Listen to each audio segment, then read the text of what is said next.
अस्सलामुअलैकुम। अच्छा जी, आज आप लोग पढ़ेंगे एब्सोल्यूट और इंक्रीमेंटल पोजीशनिंग सिस्टम्स के बारे में, जिसका कि आप लोग पहले प्रैक्टिकल परफॉर्म कर चुके हैं, क्योंकि आप लोगों ने कोऑर्डिनेट कैलकुलेशन की है एब्सोल्यूट सिस्टम में भी और इंक्रीमेंटल पोजीशनिंग सिस्टम में भी। तो इसलिए ये इंशाल्लाह इस दफ़ा आप लोगों को जो है बेहतर समझ आएगी इस चीज़ की कि ये सिस्टम्स क्या चीज़ है।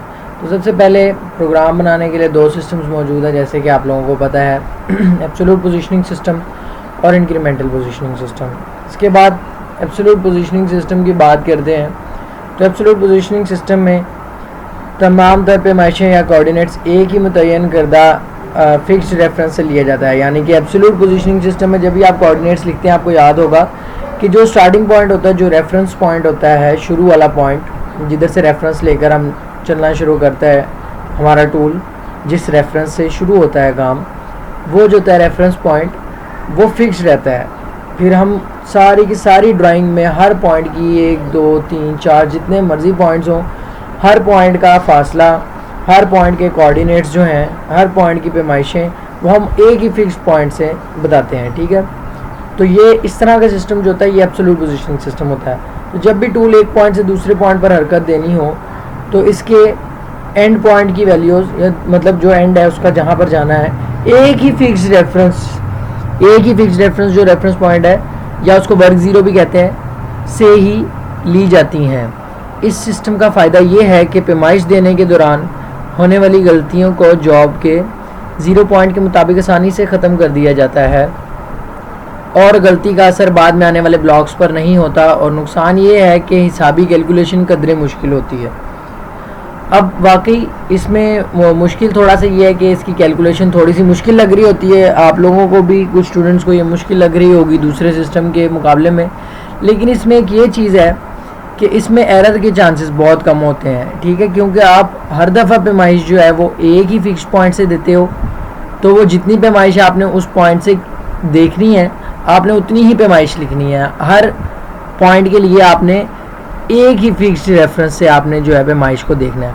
लेकिन जब हम इंक्रीमेंटल सिस्टम की बात करते हैं, तो उसमें आपने अपने पिछले, यानी आप जिस पॉइंट पर खड़े हैं और अगले पॉइंट पर जाना है, आप मौजूदा पॉइंट से जो है ना, आप अगले पॉइंट की पैमाइश देते हैं। तो हो सकता है अगर आपने आपका मौजूदा पॉइंट गलत हो, तो वो आगे भी आपकी कोऑर्डिनेट कैलकुलेशन जो है वो गलत हो जाती है। जबकि एब्सोल्यूट सिस्टम में, एब्सोल्यूट पोजीशनिंग सिस्टम में इस तरह की गलती नहीं हो सकती। ठीक है, हो ही नहीं सकती ये वाली गलती।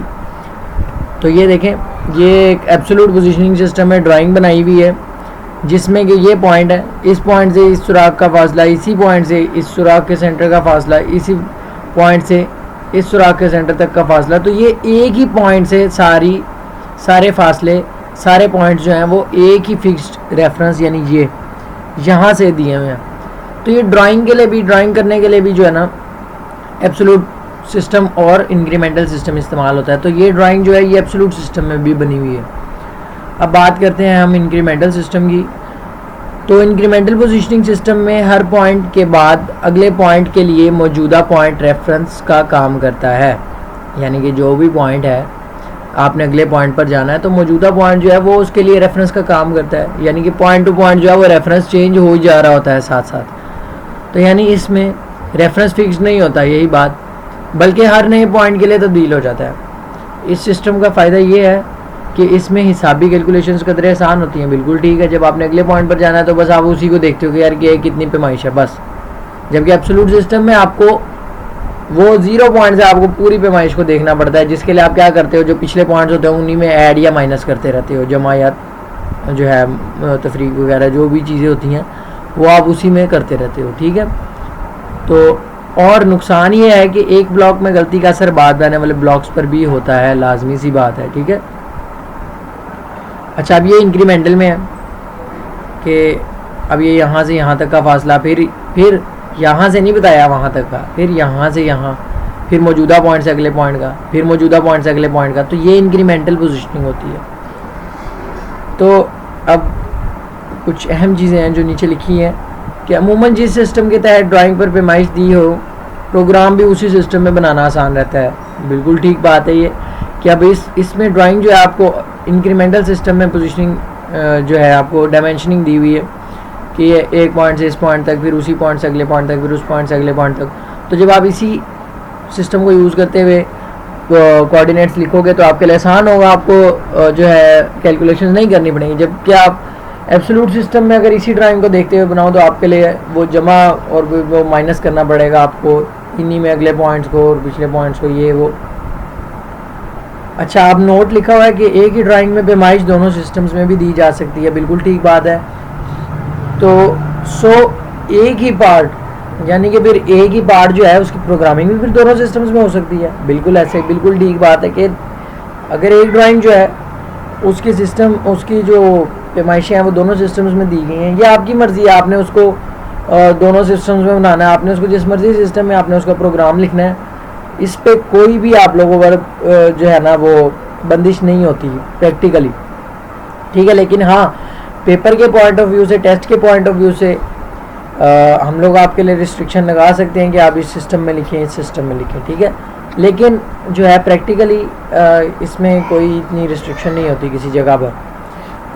अब देखें कि CNC टर्निंग सेंटर पर एब्सोल्यूट सिस्टम में कोऑर्डिनेट्स देने के लिए X और Z का इस्तेमाल किया जाता है। अब CNC टर्निंग सेंटर जो है वो लेथ मशीन की तरह का है। तो लेथ मशीन में दो एक्सिस होते हैं, X और Z एक्सिस होते हैं, ठीक है। तो जब हम एब्सोल्यूट सिस्टम की बात करें तो उसमें X और Z ही लिखते हैं। लेकिन जब हम इंक्रीमेंटल सिस्टम की बात करें तो उसमें कोऑर्डिनेट्स देने के लिए X की जगह U का इस्तेमाल होता है और Z की जगह W का इस्तेमाल होता है। तो जब हम टर्निंग सेंटर की कोऑर्डिनेट्स लिखेंगे ना, तो तब मैं जब आपको इंक्रीमेंटल के कोऑर्डिनेट्स लिखवाऊंगा तो तब मैं आपको U और W का ही इस्तेमाल करवाऊंगा, ठीक है। तो CNC मिलिंग मशीन पर दोनों सिस्टम्स, बेशक वो एब्सोल्यूट हो, बेशक वो इंक्रीमेंटल सिस्टम हो, उनके लिए X, Y, Z का ही इस्तेमाल होता है।